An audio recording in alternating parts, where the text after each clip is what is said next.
Good morning and welcome back. Before we go any further, I need you to do something simple but very important. Pause, take a breath, and give me your full attention for the next few minutes, because what I'm about to share with you could genuinely save your life or the life of someone you love. This is not exaggeration. This is not fear-mongering. This is something that is happening quietly every single night to people who believe they are completely fine. No warning, no pain, no obvious signs, just sleep. And then nothing. What makes this even more dangerous is that most people, including many doctors during routine checkups, don't talk about it. Not because it isn't real, but because it hides so well. Let me tell you a story. A close friend of mine, Harold, was 71 years old. He was a retired school teacher, calm, thoughtful, the kind of man who never missed a morning walk and always kept his appointments on time. He wasn't reckless. He wasn't unhealthy. In fact, most people would describe him as doing pretty well for his age. One evening, he had dinner with his wife, nothing unusual. They watched a bit of television, talked about their grandchildren, and went to bed like they had done thousands of nights before. There were no complaints, no chest pain, no discomfort. He simply said goodnight, turned off the light, and went to sleep. The next morning, his wife woke up before him, which was unusual. She tried to wake him. He didn't respond. By the time emergency services arrived, it was already too late. Harold had passed away in his sleep. The cause was later confirmed as a massive cardiac event. And here's the part that stayed with me. There had been no clear warning signs, no dramatic symptoms, no final moment of panic, just silence. Like it never happened. But when I started looking deeper into Harold's daily habits, the small things he did without thinking, I began to see a pattern. Not a disease, not genetics alone, but something far more common. A set of everyday nighttime behaviors, repeated over months and years, that slowly place stress on his cardiovascular system. And Harold is not an exception. He is one of millions. There was a large study that followed over 84,000 adults between the ages of 60 and 80 for nearly a decade. Researchers wanted to understand what factors increased the risk of cardiovascular death, especially during sleep. What they found was deeply concerning. People who followed certain nighttime habits had a 67% higher risk of dying from heart-related events during sleep compared to those who made small, simple changes. 64. Think about that for a moment. That is not a small increase. That is not a minor risk. That is the difference between waking up tomorrow and never opening your eyes again. And yet most people never connect their evening routine with heart health. They focus on diet during the day. They think about exercise. They take medications when prescribed, but the hours before sleep, they are often ignored, and that is exactly where the danger builds. Because the truth is, the most dangerous health problems are not loud. They don't always show up as sharp pain or dramatic symptoms. They build quietly, slowly, like rust forming inside a pipe. You don't see it from the outside. Everything looks normal, until one day, the pressure becomes too much, and the pipe bursts. That's how many cardiac events happen during sleep. Not suddenly, but silently, after months or years of unnoticed strain. Now, I know what some of you might be thinking. I feel fine. I sleep well. This probably doesn't apply to me. And that's exactly why this matters. Because the people most at risk are often the ones who feel okay, right up until the moment something goes wrong. So today, we're going to do something different. We're not going to talk about complicated treatments or extreme lifestyle changes. Instead, I'm going to walk you through 6 common nighttime habits that quietly increase your risk of heart attack and stroke, especially after the age of 60. These are not rare habits. In fact, chances are you're doing at least one of them already, maybe even more. We'll go step by step, starting from number 6, all the way down to number 1. And as we move down the list, each habit becomes more serious, more impactful, and more important to fix. I'll tell you right now, number 2 surprises almost everyone. And number 1, it ties everything together in a way most people never realize. So stay with me all the way through, because missing even one of these could mean missing the very thing that protects your heart when it matters most. But before we begin, I want to ask you something simple. Think about your own nights. Have you ever woken up suddenly with your heart pounding, or felt short of breath without knowing why? Or maybe you wake up feeling tired even after a full night in bed? If any of that sounds familiar, pay very close attention to what comes next, because your body may already be trying to tell you something. Let's start with number 6, and this one often surprises people because it feels so harmless. Number 6, eating too close to bedtime. For many people, the evening is the only time to relax. A full dinner, maybe a second helping, a late snack while watching TV. It feels comforting, normal, even deserved. But inside your body, something very different is happening. When you eat a large meal, your digestive system demands a huge amount of blood flow to break down that food. Your heart has to work harder. Your blood pressure rises. Your heart rate increases. Now imagine this happening right before you lie down and fall asleep. Instead of your body slowing down and recovering, it stays active, under pressure. Studies have shown that in older adults, this post-meal stress can last for several hours. That means your heart may still be working overtime long after you've gone to bed. And there's another problem, acid reflux. When you lie down with a full stomach, stomach acid can move upward more easily. That irritation doesn't just affect your throat, it can also trigger irregular heart rhythms in sensitive individuals. Over time, this repeated strain adds up. The fix is simple. Finish your last full meal at least 3 hours before bed. If you feel hungry later, keep it light, something small and easy to digest. And one powerful addition, take a short 10-minute walk after dinner. It helps your body process food more efficiently and reduces the burden on your heart before sleep. 5. Taking medication at the wrong time. Now let's move to number 5, and this is something many people have never even considered. It has to do with when you take your blood pressure medication. Most people take it in the morning. It becomes part of a routine. Wake up, take your pills, start your day. But here's what many don't realize. Your body follows a natural rhythm over 24 hours. And one of the most dangerous times for your heart is actually early in the morning, between 3 a.m. and 6 a.m. This is when blood pressure can spike. This is when many heart attacks and strokes occur. Now think about this. If you take your medication in the morning, its strongest effect may happen during the middle of the day and start to wear off by the time you reach that critical early morning window. That means your heart may be least protected, at the exact moment it needs the most support. Some research has shown that taking certain blood pressure medications at night may better align protection with your body's natural risk cycle. But this is important. Do not change your medication timing on your own. Different medications work in different ways. Some need to be taken with food, others at specific times. Instead, take this information to your doctor and ask the question, because sometimes a simple timing adjustment can make a meaningful difference. Before, the silent dehydration trap. Now we come to number 4, and this one is extremely common. It's what I call the silent dehydration trap. Many older adults intentionally drink less water in the evening. The reason makes sense. They want to avoid waking up during the night to use the bathroom. No one enjoys interrupted sleep. But here's the hidden cost. As we age, the body's ability to sense thirst becomes weaker. That means you can be dehydrated without even realizing it. And when your body lacks enough fluid, your blood becomes thicker, slower, harder to pump. Think about the difference between water and syrup flowing through a pipe. That's what your heart is dealing with. Thicker blood puts extra strain on your cardiovascular system. It also increases the risk of clot formation, which is one of the main causes of strokes. And during sleep, when your body is already in a vulnerable state, this becomes even more dangerous. But the solution is not to drink a large amount of water right before bed. That will only disrupt your sleep further. Instead, focus on hydrating earlier in the evening. Give your body what it needs before you reach bedtime. You can also support hydration with foods that naturally contain important minerals like potassium and magnesium. These nutrients help maintain proper fluid balance and support healthy blood flow. Magnesium, in particular, has a calming effect on the body. It helps relax blood vessels and supports more stable blood pressure during sleep. Small changes like this may seem minor, but over time, they reduce the strain on your heart night after night.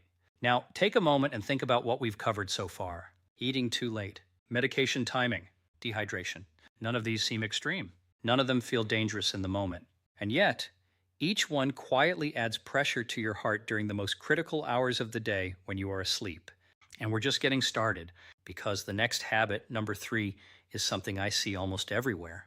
It's become part of modern life. People do it every night without a second thought. And it may be one of the biggest reasons sleep is no longer as restorative as it used to be. Now let's move to number 3. This is one of the most common habits today, and also one of the most underestimated. 33, screen time before bed. Think about your typical evening. You finish dinner, sit down, and reach for your phone. Maybe you scroll through social media, watch videos, read the news, reply to messages. It feels relaxing, harmless, even routine. But what's happening inside your body tells a very different story. Screens, phones, tablets, televisions emit what's called blue light. And this blue light interferes with one of the most important systems in your body, your natural sleep rhythm. Specifically, it suppresses a hormone called melatonin. Most people think melatonin is just about sleep, but it's much more than that. Melatonin plays a key role in protecting your cardiovascular system. It helps reduce inflammation, supports healthy blood vessels, and acts as a natural defense against oxidative stress. When you expose your eyes to bright screens late at night, your brain gets confused. It thinks it's still daytime. Melatonin production drops, and your body stays in a more alert, active state when it should be winding down. For younger people, the impact is noticeable. But for older adults, it's much more serious because melatonin levels naturally decline with age. That means every bit of suppression matters more. Over time, this doesn't just affect sleep quality. It reduces your body's ability to repair itself during the night. It keeps your cardiovascular system under subtle stress, and it prevents your body from entering the deep restorative phases of sleep that are essential for heart health. You may still be asleep, but your body isn't fully recovering. The solution is clear. Create a screen-free window before bed. At least 1 to 2 hours without phones, tablets, or TV. Replace that time with something calming. Reading a book, light stretching, quiet conversation, even simple reflection. It may feel like a small change, but it can have a powerful effect on both your sleep and your heart. 2. Sleeping on your back. Now we come to number 2, and this is the one that surprises most people, because it's something you do without thinking. Something that feels completely natural. Sleeping on your back. At first it sounds harmless. After all, it's just a sleeping position, but your body doesn't always see it that way. When you lie flat on your back, gravity affects your airway. The tongue and soft tissues in your throat can fall backward, partially blocking airflow. In some cases, this leads to a condition called sleep apnea. And here's the alarming part. Millions of people have sleep apnea and don't even know it. During sleep apnea episodes, breathing repeatedly stops and starts. Each pause may last only a few seconds, but during that time, oxygen levels drop. Your brain senses danger, and it reacts instantly by releasing stress hormones. Your heart rate jumps. Your blood pressure spikes. Your body goes into a mini alarm state, then breathing resumes, and the cycle repeats, over and over and over again, throughout the night. Sometimes dozens of times, sometimes hundreds. You may not wake up fully. You may not remember anything in the morning, but your heart feels every single one of those stress surges. Over time, this repeated strain increases the risk of high blood pressure, irregular heart rhythms, heart attack, stroke, and because it happens during sleep, it often goes unnoticed until something serious occurs. There are a few signs to watch for: loud snoring, waking up tired despite a full night in bed, morning headaches, or a dry mouth when you wake up. If any of these sound familiar, it may be worth getting evaluated. But even without a diagnosis, there's a simple step you can take right away. Try sleeping on your side. Side sleeping helps keep the airway open and reduces the likelihood of obstruction. Many people find the left side particularly comfortable and supportive. You can even place a pillow behind your back to prevent rolling over during the night. It's a small adjustment, but it can significantly reduce nighttime stress on your heart. Now pause for a moment. Look at what we've uncovered so far: late meals, medication timing, dehydration, screen exposure, sleep position. Each of these habits alone may seem manageable, but together, they create a pattern of nightly strain, a pattern where your body never fully rests, never fully recovers. And that brings us to the final habit. Number 1, this is the most powerful, the most overlooked, and the one that ties everything together. It doesn't involve food or medication or even sleep position. It begins in your mind, and it follows you into the night. Let's talk about it. Now we come to number 1, and this is the most important habit on this entire list, because it doesn't just affect one part of your body, it affects everything. Your heart, your brain, your sleep, your recovery. Number 1 is chronic stress before bed. Not sudden stress, not a bad moment during the day, but the kind of stress that follows you into the night, the kind that sits quietly in your mind when the lights go off. Think about your evenings for a moment. Do you watch the news right before bed? Stories filled with conflict, fear, and uncertainty? Do you lie there thinking about your health, your finances, your family? Do you replay conversations? Worry about things you cannot control? If so, you are not alone. But your body doesn't treat those thoughts as harmless. It treats them as a threat. And when your brain senses stress, even psychological stress, it activates a powerful biological response. It releases hormones like cortisol and adrenaline. These are the same chemicals your body uses in emergency situations. They increase your heart rate, raise your blood pressure, keep your body alert. That response is helpful during the day when you need to act. But at night, it becomes dangerous because your body is supposed to do the opposite during sleep. It's supposed to slow down, to recover, to give your heart and blood vessels a chance to rest. In healthy sleep, blood pressure naturally drops. This is known as the nighttime dip. It's one of the most important protective processes your cardiovascular system has. But when stress remains high, that dip doesn't happen properly. Your heart keeps working harder than it should, all night long. And over time, that constant pressure leads to damage. It increases the risk of heart attack, stroke, and other serious conditions.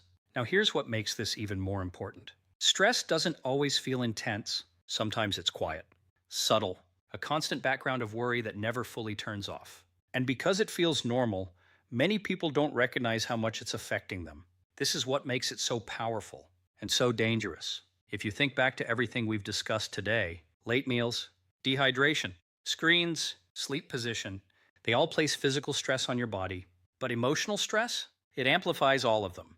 It keeps your system in a state of tension. It prevents full recovery. It turns small problems into bigger ones. This is what happened to Harold. It wasn't just one habit. It was the accumulation. The late dinners, the quiet dehydration, the evening routines. And underneath it all, a mind that never truly rested, worries he carried silently. Night after night, his body never got the chance to fully recover until one night, it couldn't keep up anymore. The good news is this: you can interrupt this cycle, and it doesn't require anything extreme, just intention. Start with a simple 30-minute wind-down routine before bed. This is your time to signal to your body. It's safe to rest. Turn off the news. Step away from screens. Create a calm environment. Then do something small but powerful. Write down 3 things that went well today. They don't have to be big. A conversation, a quiet moment, something that made you smile. This simple act shifts your focus away from stress and toward calm. Next, try slow breathing. Inhale gently, hold for a few seconds, then exhale slowly. This activates your body's natural relaxation system. Your heart rate slows, your blood pressure eases, your body begins to settle. If you have a spiritual practice, prayer, reflection, meditation, this is the time to use it. Not as routine, but as support, as a way to quiet the mind and prepare the body for rest. Because real rest is not just physical, it's emotional. Let me leave you with this. It is never too late to make a change. That is not just encouragement. It is biological truth. Your body, even in your 70s, 80s, and beyond, still has the ability to adapt, to heal, to respond to better habits. Your heart wants to keep beating strong. Your body wants to recover. But it needs the right conditions. And those conditions are created by the choices you make every evening. Not next week, not next month. Tonight, you don't need to change everything at once. Just start with one habit, then another. Each small step reduces the strain on your heart. Each small step moves you towards safer, deeper, more restorative sleep. Before you go, I want to hear from you. Which of these habits surprised you the most? And more importantly, which one will you change tonight? Leave your answer in the comments, because your response might not only help you, it could inspire someone else to make a change too. And if this message resonated with you, share it with someone you care about. A friend, a spouse, a family member. You never know whose life it might reach at exactly the right time. Take care of yourself, and I'll see you in the next one.